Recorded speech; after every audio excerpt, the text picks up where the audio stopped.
കർത്താവ് നിങ്ങളോടുകൂടെ, അങ്ങേ ആത്മാവോടും കൂടെ. ലൂക്കായുടെ വിശുദ്ധ സുവിശേഷത്തിൽ നിന്നുള്ള വായന. കർത്താവേ, അങ്ങേക്ക് മഹത്വം. അധ്യായം 24, 35 മുതൽ 48 വരെയുള്ള തിരുവചനങ്ങൾ. വഴിയിൽ വച്ച് സംഭവിച്ചതും അപ്പം മുറിക്കുമ്പോൾ തങ്ങളവനെ തിരിച്ചറിഞ്ഞതും അവർ വിവരിച്ചു. അവരത് പറഞ്ഞുകൊണ്ടിരിക്കുമ്പോൾ യേശു അവരുടെ മധ്യേ പ്രത്യക്ഷനായി അവരോട് അരുളി ചെയ്തു, നിങ്ങൾക്ക് സമാധാനം. അവർ ഭയന്ന് വിറച്ചു, ഭൂതത്തെയാണ് കാണുന്നത് എന്നവർ വിചാരിച്ചു. അവൻ അവരോട് ചോദിച്ചു, നിങ്ങൾ അസ്വസ്ഥരാകുന്നത് എന്തിന്? നിങ്ങളുടെ മനസ്സിൽ ചോദ്യങ്ങൾ ഉയരുന്നതും എന്തിന്? എൻ്റെ കൈകളും കാലുകളും കണ്ട് ഇത് ഞാൻ തന്നെയാണെന്ന് മനസ്സിലാക്കുവിൻ. എന്നെ സ്പർശിച്ച് നോക്കുവിൻ. എനിക്കുള്ളതുപോലെ മാംസവും അസ്ഥികളും ഭൂതത്തിനില്ലല്ലോ. എന്നിട്ടും അവർ സന്തോഷാധിക്യത്താൽ അവിശ്വസിക്കുകയും അത്ഭുതപ്പെടുകയും ചെയ്തപ്പോൾ അവൻ അവരോട് ചോദിച്ചു, ഇവിടെ ഭക്ഷിക്കാൻ എന്തെങ്കിലുമുണ്ടോ? ഒരു കഷ്ണം വറുത്ത മീൻ അവർ അവന് കൊടുത്തു. അവൻ അതെടുത്ത് അവരുടെ മുമ്പിൽ വെച്ച് ഭക്ഷിച്ചു.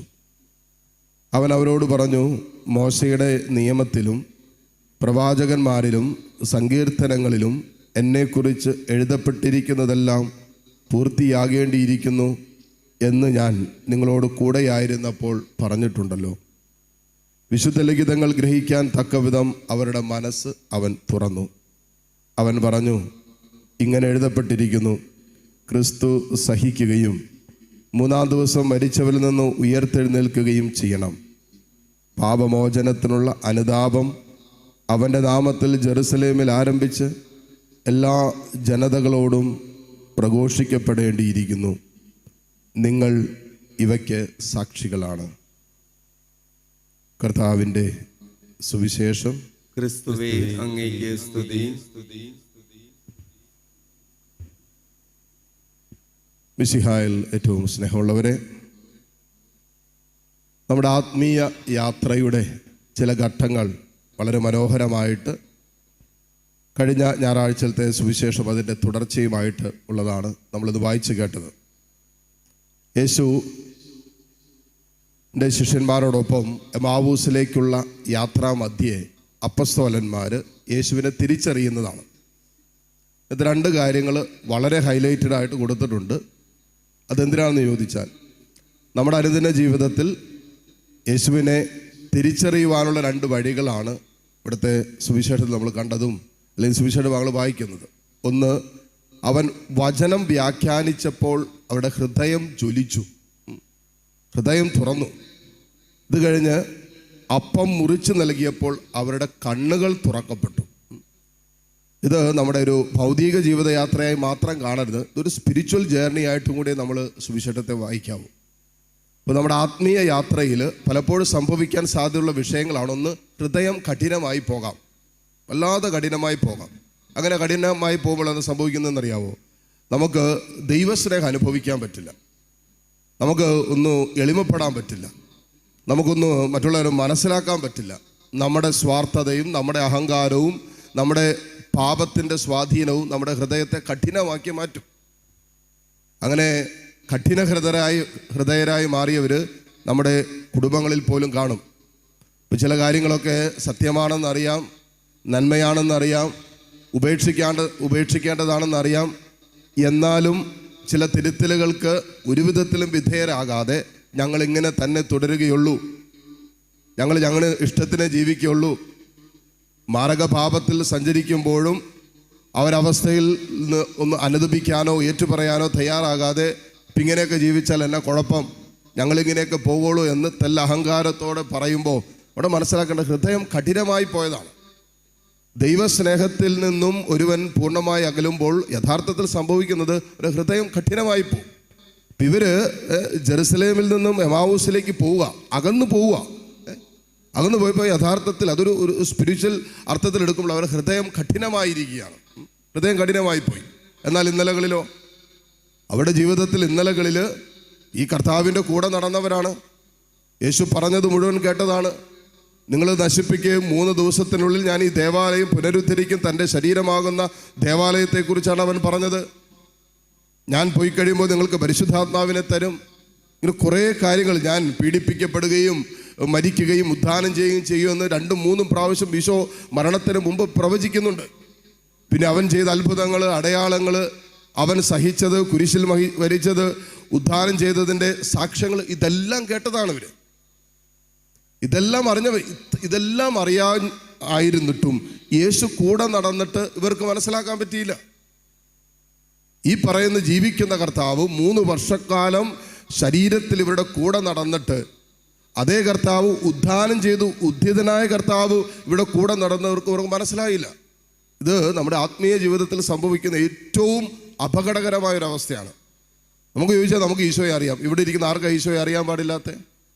യേശു മരിച്ചുവെന്നും യേശു നമ്മുടെ പാപങ്ങൾക്ക് വേണ്ടി പരിഹാരം ചെയ്തുവെന്നും യേശു നമുക്ക് വേണ്ടി കുരിശിൽ സഹിച്ചുവെന്നും അവൻ 3-ാം ദിവസം ഉദ്ധാനം ചെയ്തുവെന്നും ഉദ്ധാനം ചെയ്ത കർത്താവിൻ്റെ സാന്നിധ്യം നമ്മുടെ കൂടെയുണ്ടെന്നും അവൻ പരിശുദ്ധാത്മാവിനെ വാഗ്ദാനം ചെയ്തെന്നും ആത്മാവിലുള്ള ജീവിതം അത് നിത്യരക്ഷയ്ക്ക് വേണ്ടിയുള്ള നമ്മുടെ യാത്രകളിൽ നിരന്തരം നമ്മുടെ കൂടെ പരിശുദ്ധാത്മാവിനോട് ചേർന്ന് യാത്ര ചെയ്യേണ്ടതാണെന്നൊക്കെ നമുക്കറിയാം.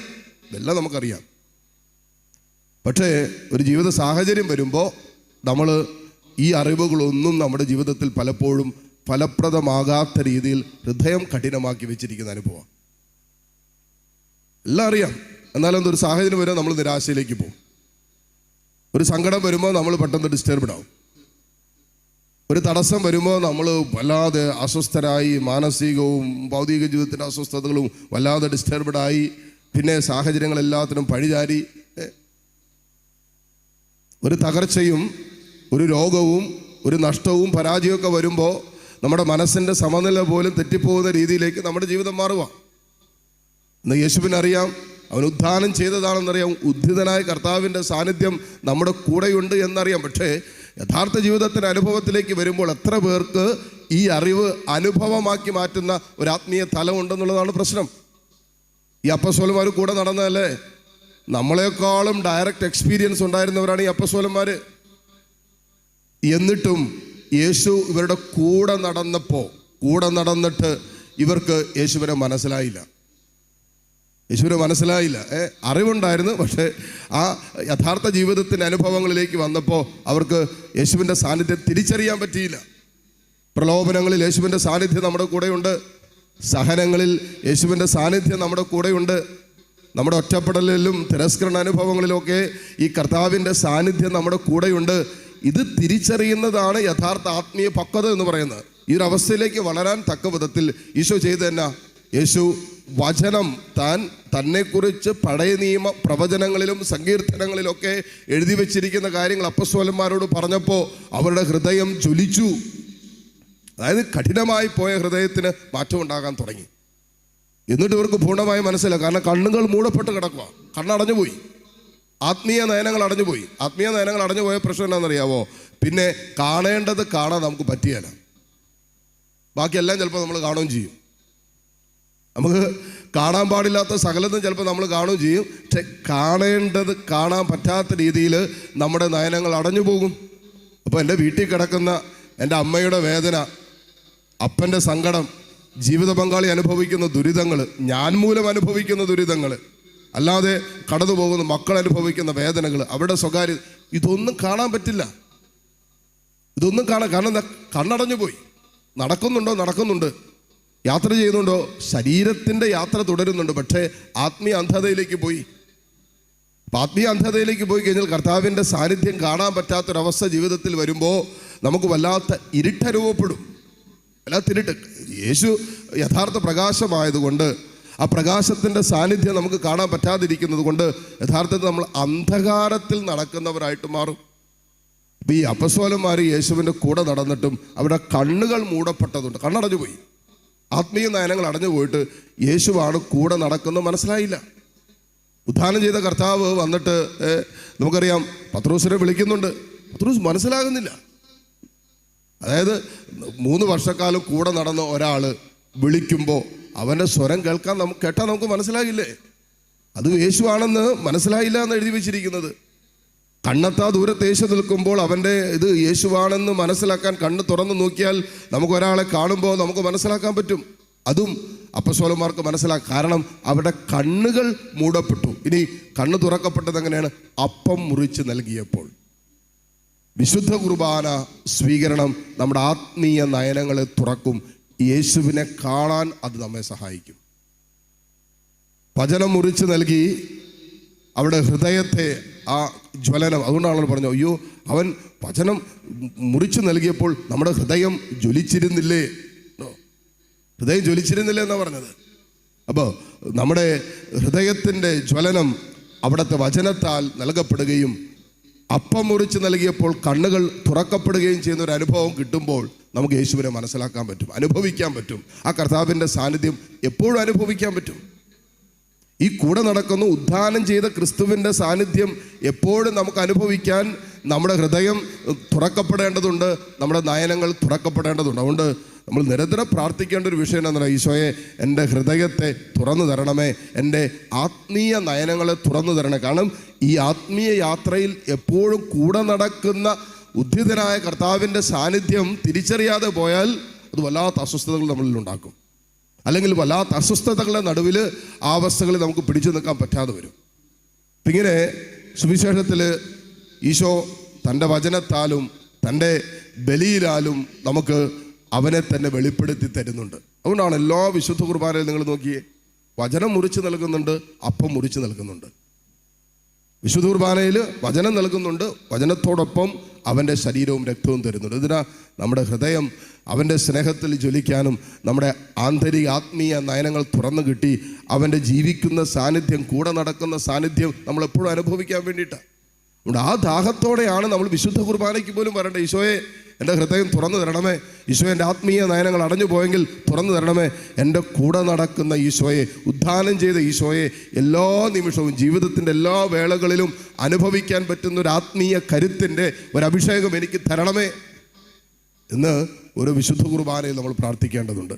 ഇനി ഇതിനേക്കാൾ മനോഹരമായൊരു കാര്യം, കർത്താവിൻ്റെ സാന്നിധ്യം കണ്ടപ്പോൾ ഈശോ വന്നിട്ട് പറഞ്ഞു, അവിടെ മധ്യത്തിൽ നിന്നിട്ട് പറഞ്ഞു, തീർച്ചയായിട്ടും ബുദ്ധിതനായ കർത്താവ് നമുക്ക് വാഗ്ദാനം ചെയ്ത് സമാധാനമാണ്.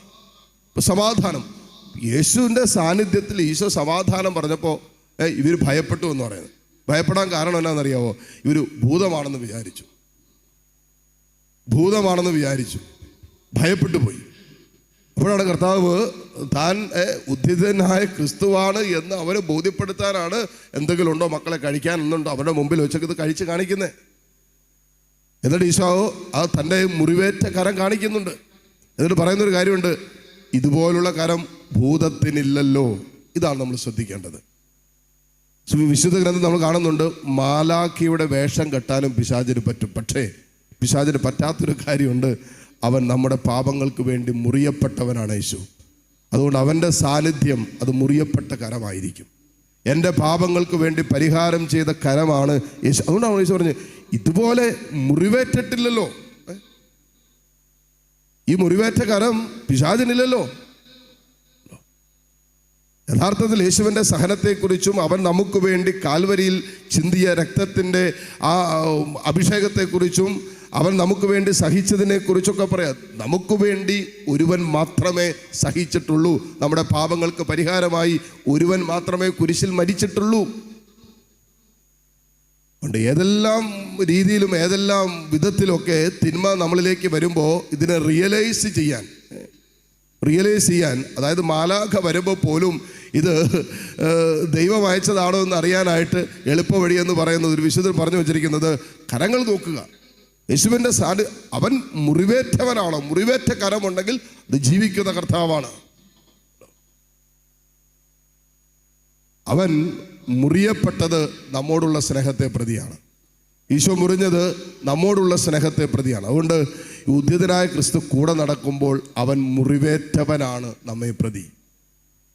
നമ്മുടെ അനുദിന ജീവിതത്തിൽ ഏറ്റവും കൂടുതൽ ഉണ്ടാകുന്ന വിഷമം എന്നാണെന്നറിയാവോ?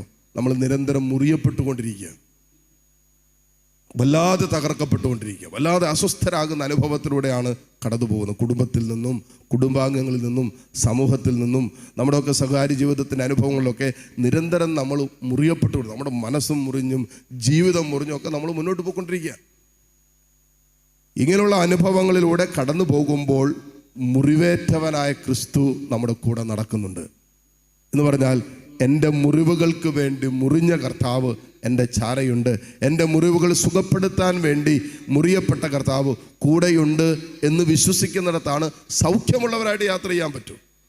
ഇപ്പം നമ്മുടെ ആത്മീയ യാത്രയിൽ നമ്മൾ സൗഖ്യമുള്ളവരായി യേശുവിൻ്റെ വചനത്തെ അറിഞ്ഞ് അവൻ്റെ സാന്നിധ്യം അറിഞ്ഞ് ഉദ്ധിതനായ ക്രിസ്തുവിൻ്റെ കൂടെ യാത്ര ചെയ്യണമെന്നാണ് യഥാർത്ഥത്തിൽ ദൈവം ആഗ്രഹിക്കുന്നത്. അതല്ല എങ്കിൽ നമ്മൾ മുറിവേറ്റവരായിട്ടായിരിക്കും യാത്ര ചെയ്യുന്നത്. നമ്മുടെ ആത്മീയ യാത്രയിൽ മനസ്സ് മുറിഞ്ഞും നിരാശപ്പെട്ടും ആത്മഹത്യയെക്കുറിച്ച് ചിന്തിച്ചും പാപത്തിലേക്കും തിന്മയിലേക്കും വീണും അശുദ്ധിയിലേക്കും പോയും ലോകമോഹങ്ങൾക്ക് അടിമപ്പെട്ടും ദൈവസ്നേഹം അനുഭവിക്കാൻ പറ്റാതെയും ഒരാത്മാവിന് യാത്ര ചെയ്യാൻ പറ്റും. അതിൽ നിന്നും കർത്താവ് തൻ്റെ സ്നേഹത്തിൽ നമ്മെ വീണ്ടെടുത്തത്, അവൻ ഉദ്ധാനം ചെയ്ത് നമ്മുടെ കൂടെ നടക്കുന്നത് ഈ അനുഭവങ്ങളിലെല്ലാം അവനോട് ചേർന്ന് നടക്കണമെന്നും അങ്ങനെ അവൻ നമുക്ക് വാഗ്ദാനം ചെയ്ത് എന്ന് പറഞ്ഞില്ലേ, നിങ്ങൾ എനിക്ക് സാക്ഷികളായിരിക്കുവിൻ. അങ്ങനെ ഈ സുവിശേഷത്തിന് യേശുവിനെ സാക്ഷിയായി ഒരു ജീവിതം നയിക്കണമെന്നാണ് യഥാർത്ഥത്തിൽ ഇന്നത്തെ വായനകളെല്ലാം നമ്മൾ ഓർമ്മപ്പെടുത്തുന്നത്. അതുകൊണ്ട് ഉദ്ധാനം ചെയ്ത ക്രിസ്തുവിൻ്റെ സാന്നിധ്യം അനുഭവിക്കുന്ന ഒരു ആത്മീയ തലമാണ് സ്വർഗം നമ്മളിൽ നിന്ന് ആഗ്രഹിക്കുന്നത്. അറിവ് നമ്മുടെ ജീവിതത്തെ പൂർണ്ണമായി മാറ്റിമറിക്കണമെന്നില്ല, പക്ഷേ ആ സാന്നിധ്യത്തിൻ്റെ അനുഭവങ്ങൾ ഓരോ നിമിഷവും ആ സാന്നിധ്യത്തിൻ്റെ അനുഭവം നമുക്ക് കരുത്തായി, നമുക്ക് ബലമായി, ധൈര്യമായിട്ട് മാറുന്ന സാഹചര്യം നമ്മുടെ ജീവിതത്തിൽ ഉണ്ടാകട്ടെ എന്ന് പ്രാർത്ഥിക്കുന്നു. ആ കൃപ ഈ വിശുദ്ധ കുർബാനയിലൂടെ അവൻ തൻ്റെ ശരീരവും രക്തവും നമുക്ക് മുറിച്ചു തരുമ്പോൾ നമ്മുടെ ആത്മീയ നയനങ്ങൾ തുറക്കപ്പെടുകയും അവൻ്റെ ജീവിക്കുന്ന സാന്നിധ്യം കാണാൻ, അനുഭവിക്കുവാൻ പരിശുദ്ധാത്മാവ് നമ്മെ സഹായിക്കുകയും ചെയ്യട്ടെ. ഞാൻ ഈ ബലിയിലൂടെ പ്രാർത്ഥിക്കുകയും യാചിക്കുകയും ചെയ്യാം. ആമേൻ.